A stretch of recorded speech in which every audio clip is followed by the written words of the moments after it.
todo lo que rodea al One Piece está más vinculado a Luffy que nunca.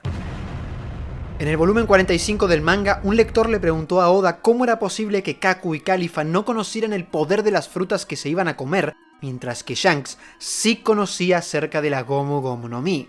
A lo que Oda respondió que eso se debía al libro de las frutas del diablo, una enciclopedia con información de todas las frutas conocidas, en donde la Gomu Gomu no Mi, a diferencia de las frutas de la jirafa y las burbujas, sí figuraba con todo e imagen. El libro en efecto apareció en la historia, lo tuvo la familia Vinsmoke y de alguna manera lo llegó a tener Teach. Sin embargo, curiosamente esta semana, Vegapunk contradijo el dato del SBS, haciéndonos saber que en realidad la Gomu Gomu no figura en dicha enciclopedia, y que todo lo que sabe acerca de la misma figura en los textos antiguos. No sé si esto se trate de un error, pero la pregunta que hizo aquel lector hace ya casi 15 años vuelve a resurgir. ¿Cómo es que Shanks supo de la fruta si no fue por la enciclopedia? De acuerdo al Gorosei, el gobierno mundial ha intentado ocultar la existencia de la fruta a tal punto que decidieron cambiarle el nombre.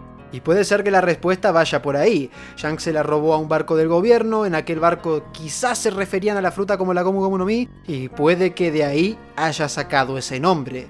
O algo más sabe al respecto y debemos esperar para averiguarlo. De todas formas es algo que menciono para tener en cuenta, pero no es lo más importante. En esta ocasión tenemos que hacer hincapié en que, tal como nos hizo saber Oda en el volumen 48, teníamos que esperar la aparición de cierto científico para que nos revele qué son las frutas en realidad.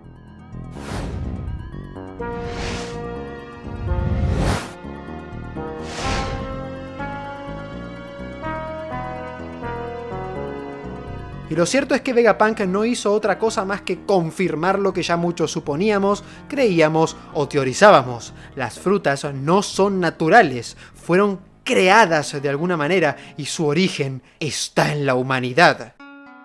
Dicho de otra forma y recordando la cita del físico Willie Gallon del capítulo 218, Vegapunk se refirió a que alguna vez en el pasado la humanidad soñó con contar con poderes increíbles y eventualmente, sin saber todavía cómo, se alcanzó la creación de las frutas del diablo.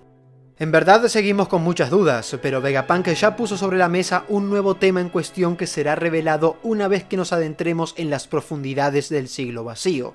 Además, estableció la conexión con el efecto secundario de estas frutas, al no ser naturales y al tratarse de un grado evolutivo superior alcanzado por la humanidad de una forma quizás artificial. La naturaleza aborrece estos poderes.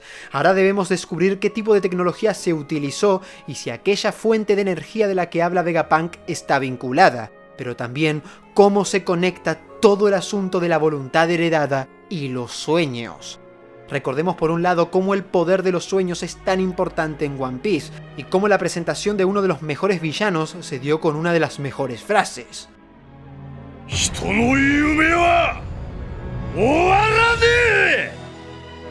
Y es que mientras los sueños no se terminen, los hombres podrán seguir creando y alcanzando cosas fascinantes. Asimismo, no hay que olvidar el tema de la muerte. Alguien muere cuando es olvidado. Roger supo muy bien que no moriría porque sabía lo que estaba por lograr. Su voluntad seguiría heredándose y casualmente lo haría a través de un sueño que él mismo le instaló a las personas con la sola idea de la existencia del One Piece. Shirohige extendió ese sueño y confirmó su existencia, y Vegapunk nos hizo saber que mientras la gente siguiera creyendo en Nika, nunca dejaría de existir.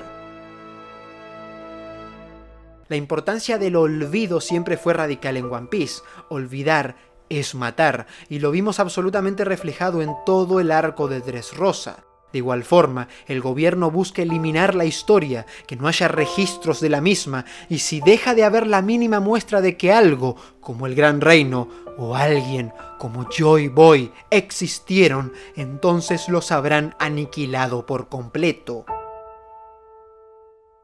Mientras la gente siga soñando, mientras la gente siga imaginando y mientras la gente siga recordando, las voluntades se seguirán heredando. Y el poder de la imaginación, de hecho, es sorprendente. Miren a Usopp con sus mentiras, mentiras que salen de su imaginación y que durante más de 20 años se han hecho realidad por más ridículas que suenen. Y las mentiras como tal son sustanciales en One Piece.